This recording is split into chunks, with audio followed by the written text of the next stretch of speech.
Hello नमस्कार साथियों, स्वागत है आपके अपने चैनल एजुकेयर में।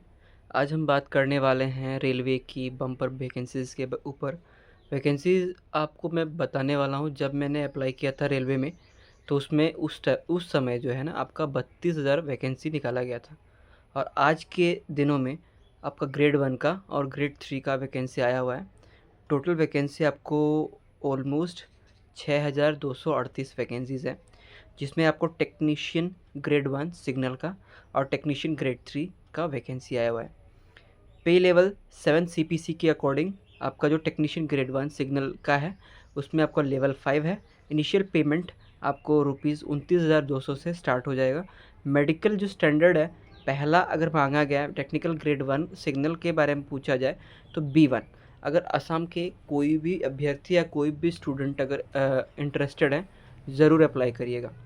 ठीक है। एज एज ऑन 01/07/2025, 18 से 33 वर्षों तक। टोटल वैकेंसीज ऑल आरआरबी में अगर देखा जाए तो 183 वैकेंसीज हैं अगर ग्रेड 1 की बात करें, सिग्नल की बात करें। दूसरा वैकेंसी निकाला गया था टेक्नीशियन ग्रेड 3, जिसमें लेवल 2 का वैकेंसी है। 19,900 से स्टार्टिंग है इनिशियल पे। मेडिकल स्टैंडर्ड वो आपको एनेक्सर 1 में आपको दे दिया जाएगा। ये आप अपने पीडीएफ देख सकते हो। पीडीएफ आपको कहाँ मिल जाएगा? हमारे टेलीग्राम में मिल जाएगा, वहाँ से आप ज़रूर जाके एक बार चेकआउट कर सकते हो। नेक्स्ट बात करते हैं इसका जो एज है। ठीक है, एज है 18 से 30 वर्षों तक आप इसको अप्लाई कर सकते हो। टोटल वैकेंसी है 6,055 वैकेंसी। टोटल ग्रैंड टोटल हो गया 6,238 वैकेंसी। अब इस पूरे वीडियो में हम चर्चा करेंगे कुछ इम्पोर्टेंट फैक्ट्स के बारे में, जैसे कि एज लिमिट क्या है, आपका एजुकेशन क्वालिफिकेशन क्या है, मेडिकल स्टैंडर्ड्स क्या हैं, एग्जामिनेशन के फ़ी कितने रहेंगे, रिक्रूटमेंट प्रोसेस क्या क्या है, सीबीटी, उसके बाद आपका डीवी अर्थात डॉक्यूमेंट वेरिफिकेशन, उसके बाद मेडिकल एग्जामिनेशन। ये आपका कंप्लीट प्रोसेस है इस फॉर्म को, मतलब इस एग्ज़ाम को देने के लिए।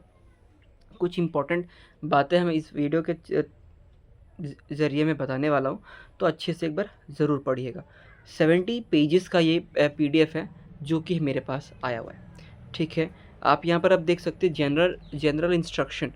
ये चीज़ें जब मैं आपको टेलीग्राम में पीडीएफ जब शेयर करूँगा अपने टेलीग्राम में, तो वहाँ से आप इजीली जाके एक बार अच्छे से चेक कर लीजिएगा। ठीक है, इसमें आपका एलिजिबिलिटी बहुत इंपॉर्टेंट होता है। एलिजिबिलिटी अर्थात आपका जो किस प्रकार से आप इसमें एलिजिबल हैं। एलिजिबल मतलब आपका एजुकेशन क्वालिफिकेशन क्या है इस पात्रता इस फॉर्म को भरने के लिए। ठीक है, जैसे मैं आपको बात करता हूँ एलिजिबिलिटी जो कैंडिडेट का है वो बहुत ज़रूरी देखा जाता है। जैसे कि उसमें आपको qualification, education qualification, age, medical standard, ठीक है, उसके बाद कास्ट कैटेगरी, ये सारा का सारा चीज़ इसमें आ जाता है। ठीक है, हम नीचे अब बात करते हैं इम्पॉर्टेंट चीज़ों के ऊपर। सो इम्पॉर्टेंट चीज़ें क्या क्या हैं आप इसमें देख सकते हो। इम्पॉर्टेंट चीज़ आपको है इसमें आपको है कि राइट टू अपॉइंटमेंट क्या है और पोस्टिंग के बारे में क्या है। 5 से 10 वर्षों के बाद आपका न्यूली अपॉइंटेड जो होते हैं 5 से 10 वर्ष लगते हैं अगर आपको पोस्टिंग के लिए चाहिए होगा, तो मतलब उसमें ट्रांसफ़र के लिए आप आवेदन कर सकते हैं। फ्री ट्रैवल फैसिलिटी आपको है, सभी के लिए फ्री है।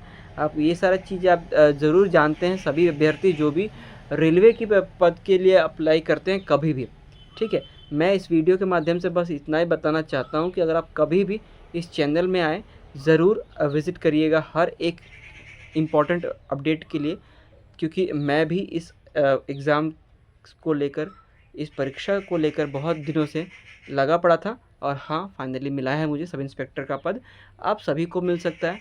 ठीक है, सब इंस्पेक्टर मिला है। अगर आपको कुछ भी और की भी ज़रूरत पड़े, जैसे कि आप रेलवे हो सका है, बैंक का एग्ज़ाम होता है और बहुत सारे एग्ज़ाम होते हैं एसएससीज़ में, तो आप उसको भी अप्लाई करते रहिएगा। मैं असम में हूँ, असम के जितने भी अभ्यर्थी हैं, जितने भी कैंडिडेट हैं, ज़रूर इसको अप्लाई करिएगा।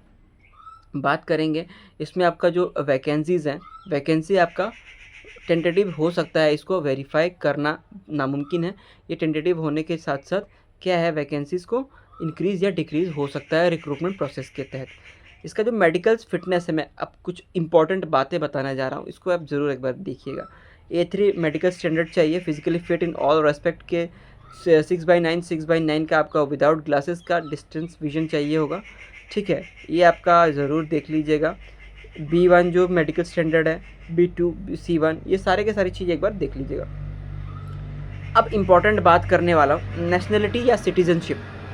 ठीक है, कैंडिडेट आपका सिटीजन ऑफ इंडिया होना बहुत ज़रूरी है। सिटीजन ऑफ नेपाल भी हो सकता है, सब्जेक्ट ऑफ भूटान या तिब्बतन रिफ्यूजी भी हो सकता है। ये सारे के सारे चीज़ें आपका नेशनलिटी और सिटीजनशिप के अंदर आता है।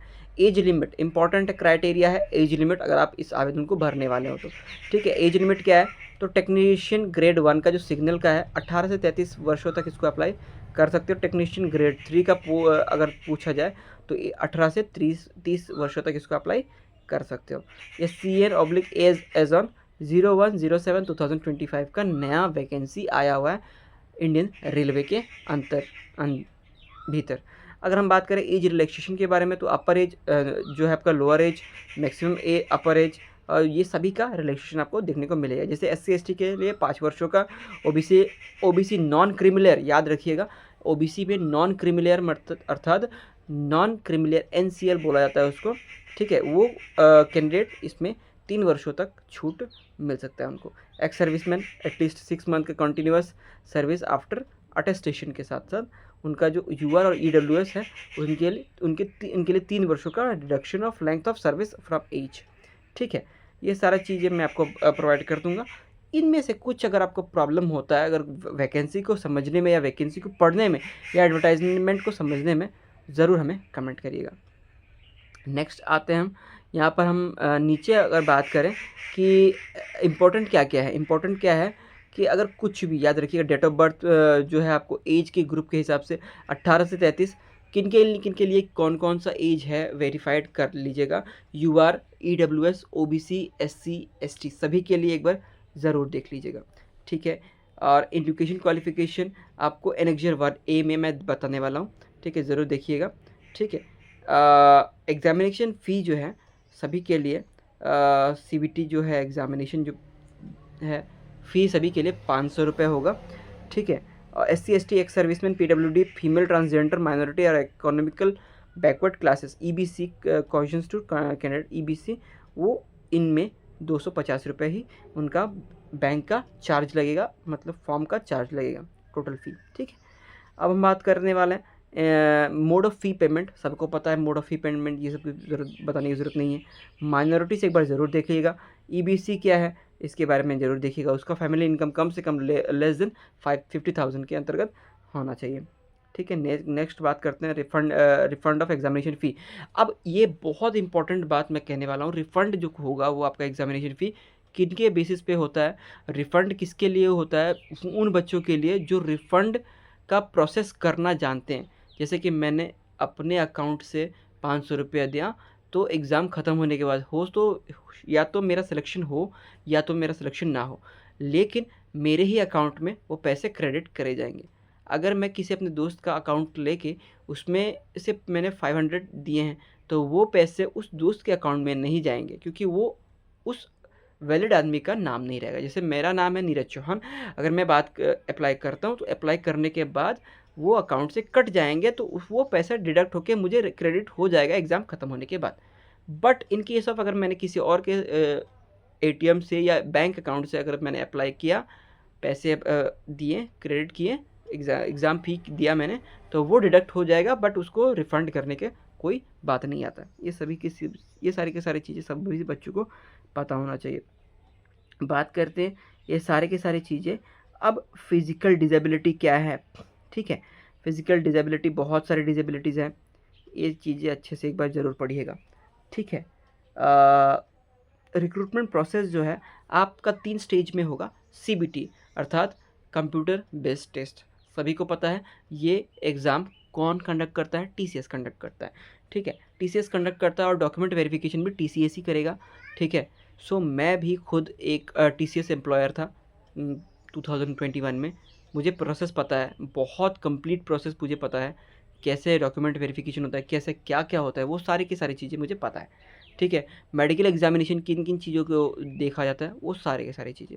सो सभी बच्चों को मैं बता सकता हूँ कि अगर आप अप्लाई कर रहे हो, एग्ज़ाम दे रहे हो, एग्जामिनेशन के लिए मैं प्रिपरेशन स्टार्ट करने वाला हूँ। सभी के बच्चों के लिए क्लासेस स्टार्ट करूँगा और सभी एनरोल करिएगा, क्लासेस ज़रूर ज्वाइन करिएगा। ठीक है, उसके बाद हम बात करेंगे कैसे आपको किस प्रकार से सिलेक्शन लेना है।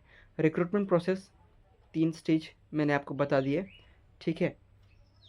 आपका एग्ज़ाम जो कंडक्ट किया जाएगा, जनरल अवेयरनेस 10 क्वेश्चन, ठीक है। वो ग्रेड 1 सिग्नल के लिए बता रहा हूँ मैं, ठीक है। General awareness 10 mark, general intelligence and reasoning के लिए 15 marks, basics of computer and application 20 mark, mathematics 20 mark, basic science and engineering 35, total 100। ये हो गया आपका ग्रेड 1 का, ठीक है। अब जो है सेम एज इट इज़ रहेगा। जो आपका ग्रेड 3 का है उनमें 90 मार्क्स, 1/3 का नेगेटिव मार्किंग होगा। नॉर्मलाइजेशन सभी को पता है कि ये सेंट्रल लेवल के जितने भी पद होते हैं उसमें नॉर्मलाइजेशन होता ही होता है। नेक्स्ट बात करेंगे, अगर हम ग्रेड 3 की बात करें कि उसमें अगर आपका जो सिलेबस है किसके ऊपर बनेगा, किसके ऊपर क्वेश्चंस बनेंगे वो बता देता हूँ मैं। मैथ्स के 25 क्वेश्चंस बनेंगे, जनरल इंटेलिजेंस और रीजनिंग के 25 क्वेश्चंस बनेंगे, जनरल साइंस के 40 क्वेश्चंस बनेंगे, जनरल अवेयरनेस के 10 क्वेश्चंस बनेंगे, टोटल 100 क्वेश्चंस बनेगा। सो आपका ये जो डॉक्यूमेंट वेरिफिकेशन है, कंप्लीट प्रोसेस बताऊंगा जब आपका डॉक्यूमेंट वेरिफिकेशन होगा। फुल प्रोसेस लाइव क्लासेस लूँगा, और लाइव क्लासेस में सभी एक बार ज्वाइन ज़रूर होइएगा। वीडियो अच्छा लगे, वीडियो लाइक शेयर करना ना भूलिए। अगर वीडियो में कुछ भी प्रॉब्लम है एटलीस्ट अभी तक के वीडियो में, तो ज़रूर हमें कमेंट करके पूछ सकते हो। मिलते हैं अगले वीडियो में, तब तक के लिए जय हिंद, वंदे मातरम।